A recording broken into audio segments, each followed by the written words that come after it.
Hi guys, welcome back to the channel. It's Lori from Laura's World, and tonight we are interviewing a gentleman. His name is Jack.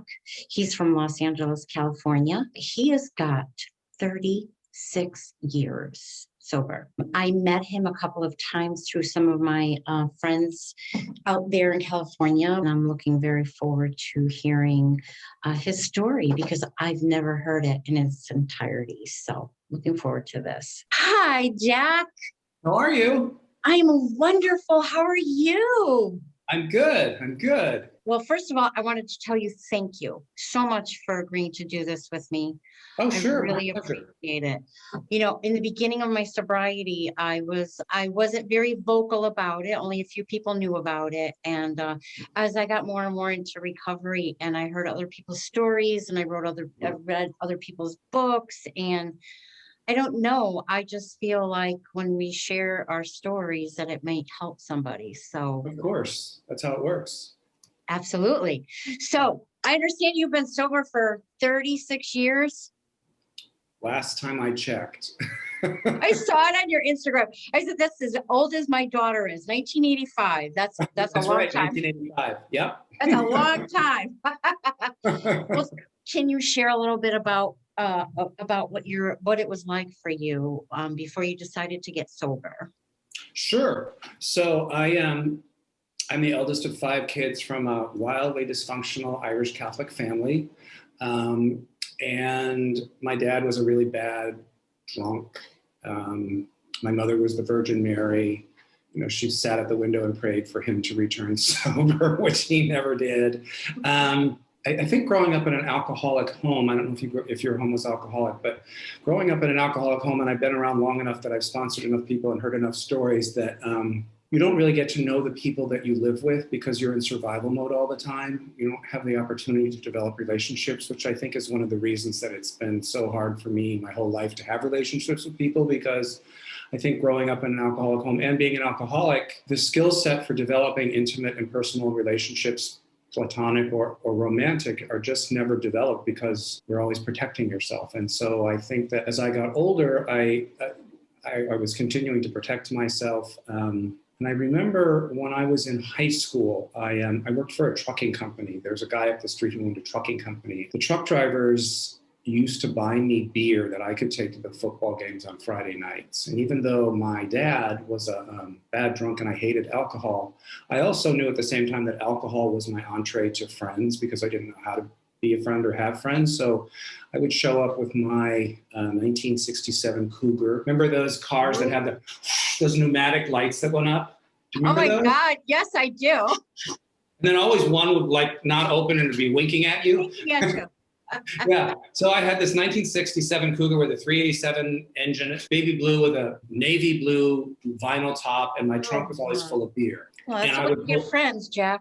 that's right. So I would pull up behind the grandstands at high school and we would drink, and I got a lot of friends. So I began to connect alcohol with companionship and friendship and acceptance and all those things that I didn't have or didn't know how to get. But alcohol gave me the ability to do that. And I continued that right on in through college. And then I discovered cocaine. I was working as a bartender at a bar in Beverly Hills when I was in college. This was the early 1980s, and I think cocaine is probably still pretty popular, but in the 1980s in Beverly Hills, cocaine was everything. Bar and Grill that I attended was at the corner of Wilshire and La Cienega. There's a lot of office buildings, Yes. so there were a lot of lawyers and ad executive agency folks. Yep. And they were all big cokeheads. There were a couple of cocaine dealers that I kind of like made an agreement with that they could each sit at either end of the bar and deal to all of the customers because it was a high-end bar. And so they would, in exchange for me making deals for them, they would give me coke, and then the customers that I got it for would give it to me. And so it was I kept getting arrested for drunk driving because I lived out in the San Fernando Valley where I was going to college, and I worked in Beverly Hills. So I got arrested 3 times for drunk driving. And I wish I could tell you that there was a magical moment. There was one aha moment. I was pulling out of a bar in Woodland Hills, which is in the suburbs of LA, maybe 22, 23. And I caught a glimpse in the rearview mirror of my eyes, but they weren't my eyes anymore. They were my father's drunken eyes. They were those eyes that had beat all of us and would come home in a rage. And except they weren't his eyes, they were mine now. Wow. and I knew the jig was up. I didn't stop drinking then, but I knew the jig was up. I stopped drinking not long after that. I think it was the eyes in the rearview mirror. There's a weekly newspaper in LA called the LA Weekly, which is the alternative newspaper. Okay. And once a year they put out a very thick edition called The Best of LA. And probably I think it was 1982 or 1983, I was listed as the meanest bartender in LA. That was The meanest? That was your claim to fame, was you were the meanest? I was the meanest because I just had like such a sarcastic tone. But here's the thing, people loved it. I was like, so this is 1982. I was 22, 23 years old, and I was making $200 and $300 a night in cash, tending bar, plus all the cocaine and alcohol that I could consume. And I just would say horrible things to people, and they just roared with laughter. And they came back from my bar was 2 and 3 deep, and it was kind of like, well, I was well, and you know what? That's something that I've carried into sobriety that I have worked really hard to give up, because it's a defense mechanism. Because if I get you first, then you can't get me. Yeah. Because I'm too afraid to let you know who I am, or I'm too afraid for you to. I'm just afraid you're going to hurt me. So if I hurt you first and keep you at a distance, you can't hurt me, or you won't hurt me. You won't have the courage to hurt me. What do you think was what was it like that last day that you decided that this was it for you? What was going on? Well, it was the cocaine had really taken. I remember I went home with one of the cocaine. Well, I went to his apartment with some other people after the bar closed one night, and he literally, almost like in the movies, he opened up a briefcase, and it was just full of cocaine, and we all just stayed there and did cocaine all night long. There was no end to it. I remember waking up like 2 days later, because I think I was awake for a couple of days. I remember waking up and having to have a drink to calm down, and realizing that this is, I was sick and tired of being sick and tired. I thought I was looking good. I'm almost 6 feet tall. I'm almost 6 feet tall. I weigh 185 pounds now. And when I got sober, I weighed 135 pounds, and I had a 28-inch waist, and I thought I was looking fine. Do you sponsor a lot of people, Jack?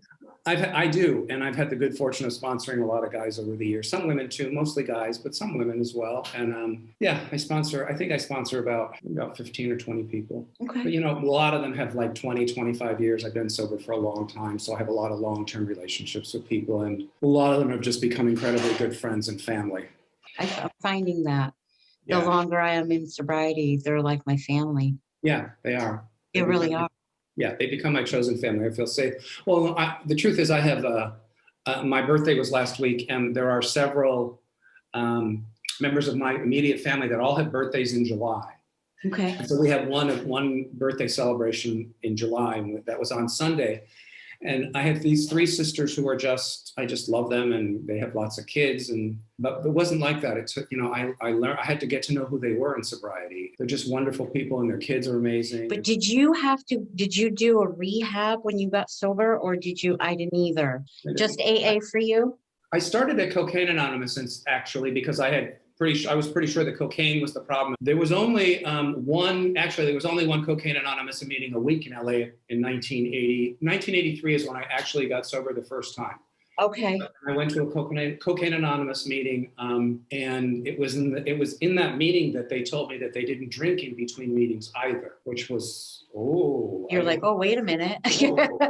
Oh, that's not what I came for. No. But I kind of didn't say anything. They gave me a directory of AA meetings, and so I started going to AA meetings, and I didn't have a problem it wasn't hard for me to give up the alcohol once I heard, because I thought, well, I'll try it, because when you go into it the first time, I don't know about you, but my experience and many others is that the first time you go into an AA meeting, you may hate it, but you admire the happiness and the joy that the other people seem to be having, and there's a desire to have that. So I thought, maybe I could check that out. Do you still attend a lot of meetings, AA meetings? Yeah, I go to usually 3 or 4 a week still. So there are 2 in-person meetings that I go to now, and then I go to a couple Zoom meetings. Zoom, the one that you spoke at, that adapter. Yeah, that was fun. Yeah, I like to do the Zoom meetings. I just started going back to in-person meetings, and I forgot how much I missed the in-person meetings until I got there. and they're wonderful. It's like my happy hour. I Yeah. just seeing my friends, and it's wonderful. But I really wanted to get into what your new job is, what you're doing, because it's so Okay. interesting and it's so wonderful. And bless your heart, because this is wonderful. Yeah, no, I'm super excited. And, I think I love it. And I'm incredibly blessed that I get to do something that is my passion for a living. A lot of people don't get to do what they love to do for a living. And solving the homelessness problem is my passion. And for many years, I worked for a homeless organization that, as you probably know, that provided housing services. Yes. We had housing, but the focus was really on providing supportive services. And I'm working for a new startup nonprofit that actually develops transitional supportive housing, and it's made from modular panels and on-site 3D printing. And so we can go into and when I say transitional, is about the population that we serve, not necessarily about the quality of the construction. Because the construction can be temporary or it can be permanent, but transitional indicates that the population that we're serving are those that are homeless. It's the stop before we figure out where they go. And these communities and we create, what we do is we create a sense of community. So they're anywhere from, like, I'm working on a project in Santa Barbara right now. I have to go up to Santa Barbara this week. And we have a community that's going to be built there that will house, I think, 60 people. And each person, if you're a single person, you will have your own room. You won't have a bathroom. You'll have your own room. If you're in a family, we will make sure that there's a bathroom in your unit. And it's kind of like dormitory style, and everybody has their own bedroom, private. There's no shared bedrooms. Everybody has their own bedroom and a lock on their door. But it's community living, so that the dining is communal, and you have to come out to take a shower and go to the bathroom, which is important to get people out of their units so that they're not isolating. One of the big challenges that homeless people face when they're being housed is that, I don't know what the situation is where you are, but here in Los Angeles, we have little tent cities everywhere. And but the thing is that, as dysfunctional as they may appear to be to you and I, they're actually communities, and they're taking care of each other, and they know each other. And so when service providers or the city go in with good intentions, then they say, okay, we're emptying this out. You're going to this motel. You're going to this crisis shelter, you're going here, you're going there. You're splitting up a family, and you're often not providing the kinds of services that they need, or not some, different providers, like a motel may not provide any services other than a bed. Homeless shelters, crisis shelters can be very dangerous places, especially for women. So what our idea is that we move the whole community in, we move them, and we can All go together. All together, we move you, we say, and everybody gets their own room. You get to go to the bathroom, you have a place to store your stuff. And then we have social workers and case managers on site to begin to assess what your needs will be. That's what's super exciting to me, is that every day there's interaction. And then one of the other things with, like, when you go and you send somebody to a motel or other places, those case managers have to travel all over the city to find you. And here they're in one place, they're there every day. And it's just, so I'm super excited. We have the first project there's only 2 employees, myself and the executive director. There's a board of directors that is a bunch of really just dedicated, super successful people who have decided that these are public-private partnerships. So the cities have to cough up part of the money as well. The first one was finished up in Mountain View, which is in Silicon Valley. And then there's one that I'm working, and then there's 2 that are in progress right now, one in Santa Barbara and one in San Francisco. And my job is to raise the funds to get them built. I've developed really wonderful friendships with some of it, like from my previous job. I have friends that are now going to be friends for life that I developed that were, homeless people. There's a woman, her name is Desiree, and she's one of my dearest friends now. Maybe 8 years ago, Desiree was in her early 50s and was making $150,000 a year as a rep for a skincare company. She, mother, grandmother, doing very well. She and her mom owned a house out in the valley. And she hurt her back and had to go on disability. Not long after that, her mom passed away. And so the second income that was helped paying the mortgage wasn't there anymore. She started becoming addicted to the pain pills that they were giving her for her bad back. She lost the house. She wanted, she's a very proud woman. She didn't want to let her kids know what was going on. She wound up sleeping in her car. Her car started getting tickets. She went into the grocery store one day, came out, the car was gone because it had so many tickets on it, had been towed. She wound up sleeping in doorways of Hollywood for 3 years. I mean, the stories are just, and once somebody has been homeless for 30 days, all bets are off in terms of how long it can take to get them back. Right. Because they have every single thing that you and I today consider like normal, it's gone. I mean, like nothing is left. Yeah.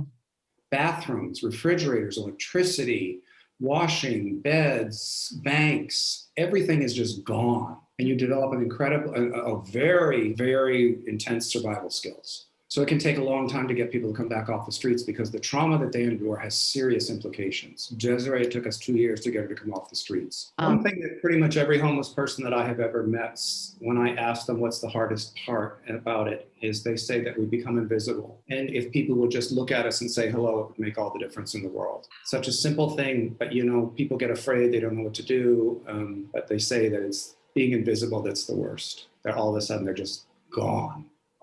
People don't see them. Thank you, Jack, so much. I really appreciate this, and you enjoy the rest of your day. Okay. I'll talk to you soon. Thank you so much. Thanks. Bye. Have a great night. You too. Bye.